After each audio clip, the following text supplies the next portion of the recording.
नमस्कार. आज आपण अगदी सोप्या पद्धतीने घरी जे साहित्य अवेलेबल आहे त्या साहित्यामध्ये आपण आज खीर बघणार आहे. तर अतिशय पौष्टिक अशी ही खीर कशी बनवायची ते बघूयात. इथे मी अर्धा लिटर दूध आणि एक छोटासा कप भरून इतपत मी दूध घेतले. म्हणजे अर्धा लिटर दूध आणि एक छोटा कप इतपत आपल्याला दूध लागणार आहे. आता आपण त्यामध्ये घालणार आहेत. इथे मी गव्हाचं पीठ घेतले. तर हा जो तुम्हाला चमचा दिसत आहे त्या चमचाने मी 4 चमचे गव्हाचं पीठ घेतले. आता इथे काय करायचं की लो फ्लेमवरती कढई चांगली तापवून घेतली आणि आता आपण हे 4 चमचे जे गव्हाचं पीठ घेतलं होतं ते यामध्ये घालून घेऊयात. आणि गव्हाचं पीठ आपल्याला लो फ्लेमवरती एक 7 ते 8 मिनटं कलर बदलत इतपत आपल्याला चांगलं भाजून घ्यायचं. लो फ्लेमवरती भाजायचं म्हणजे चांगलं भाजलं जातं. मोठ्या फ्लेमवरती भाजलं तर पटकन करपू शकतं. तर बघू शकता एक 2 ते 3 मिनिटांना कलर चेंज झाला आहे. अजून थोडंसं आपल्याला हे गव्हाचं पीठ भाजून घ्यायचं आहे.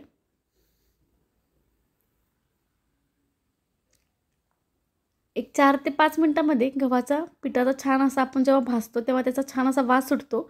बघू शकता कलर छान असा बदललेला आहे. इतपत कलर बदलायचा आहे.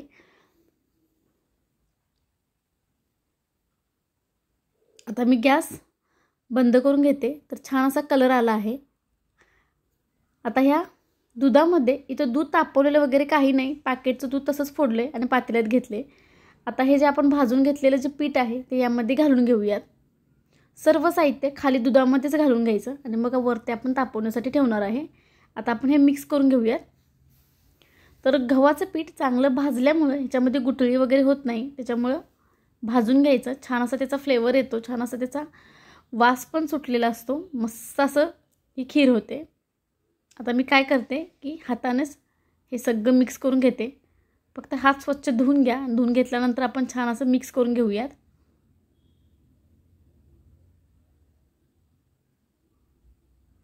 आता गूळ बघा अर्धी वाटीत गूळ घेतला आहे. गूळ पण पूर्णपणे खाली विरघळून घ्यायचा. म्हणजे जास्त वरती आपण जेव्हा हे तापवण्यासाठी ठेवतो तेव्हा हे फुटण्याची खूप शक्यता असते. म्हणून गूळ पूर्णपणे विरघळून घ्यायचा दुधामध्येच, कच्च्या दुधामध्येच. तुम्ही गुळाऐवजी साखर पण घालू शकता. पण गूळ शरीरासाठी हेल्दी असतो त्याच्यामुळे गूळ वापरा शक्यतो. आता त्यामध्ये घालूयात अर्धा चमचा होईल इतपत मी जायफळ किसून घेतलं होतं ते घातलं आहे. त्यानंतर त्यामध्ये घालूयात वेलची पावडर. वेलची पावडर पण इथं मी एक चमचाला थोडीशी कमी होईल इतपत वेलची पावडर घातले. वेलची पावडर एक चमचा भरून जर घातला तर छान असा फ्लेवर येतो. परत मिक्स करूया. गूळ पूर्णपणे विरघळून घेतला आहे. मी हाताने सगळा कुस्करून घेतला आहे. छान असं मिक्स करून घेतले. तर बघू शकता कलर आत्ता चेंज झाला आहे. आता आपण काय करूया की हे गॅसवरती ठेवायचं. आता महत्त्वाची टीप, याच्यामध्ये आपण गूळ घातला आहे. गूळ घातलं आपण जेव्हा गॅस चालू करतो तेव्हा पटकन फुटतं. त्याच्यामुळं सतत हलवत राहायचं. एक 5 मिनटं सतत हलवत राहिलं ना की छान अशी आपली ही खीर तयार होते. या पद्धतीने छान अशी हलवून घ्यायची.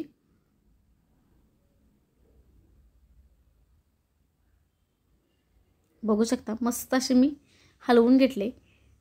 एक 5 ते 6 मिनिटांनी तुम्हाला मी दाखवते. बघू शकता आपण जसा रवा घालून खीर करतो त्या पद्धतीने ह्याला या खीरीचं टेक्स्चर तयार होतं. त्या पद्धतीने ही खीर होते. थोडीशी तुम्हाला फुटल्यासारखी दिसेल पण हीच खीर अतिशय चवीला लागते. तुम्ही करून बघा. आणि गूळ घातल्यामुळे याची चव अप्रतिम लागते. वेगळी अशी चव आहे. तुम्ही नक्की करून बघा. उद्या महालक्ष्मीचा उपवास आहे तर तुम्ही पूजेला पण नैवेद्याला पण ही खीर करू शकतो. अतिशय सोपी पद्धत आहे. आणि जास्त वेळ आपल्याला ही खीर शिजवायची नाही तर जास्त फुटण्याची शक्यता असते. एक 5 ते 6 मिनटं लो फ्लेमवरती जरी शिजवून घेतली किंवा मीडियम फ्लेमवरती शिजवून घेतली. फक्त एकच करायचं की सतत हलवायचं म्हणजे हे जास्त फुटत नाही.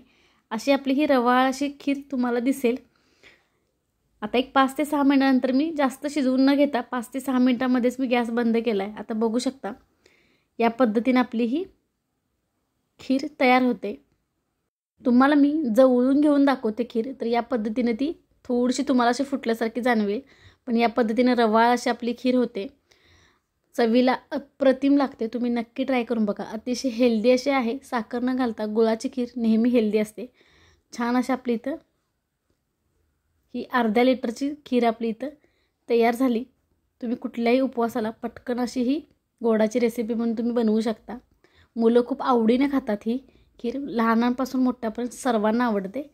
बघू शकता या पद्धतीने आपली इथं खीर तयार झाली. मध्ये कुठलेही ड्रायफ्रूट टाकू नका. जशी खीर सांगितलं तशीच बनवा. वरून फक्त थोडीशी मी वेलची पावडर टाकून देते. तर नक्की ट्राय करून बघा. आणि ही तुम्हाला रेसिपी थोडी जरी आवडली असेल तर तुमच्या फ्रेंड्सशी शेअर करा. नवीन असेल तर चॅनलला सबस्क्राईब करा. पुढे जे बेल आयकॉन दिले त्याला नक्की क्लिक करा. आणि पुन्हा भेटूया आपण अशीच एक नवीन रेसिपी घेऊन. तोपर्यंत नमस्कार.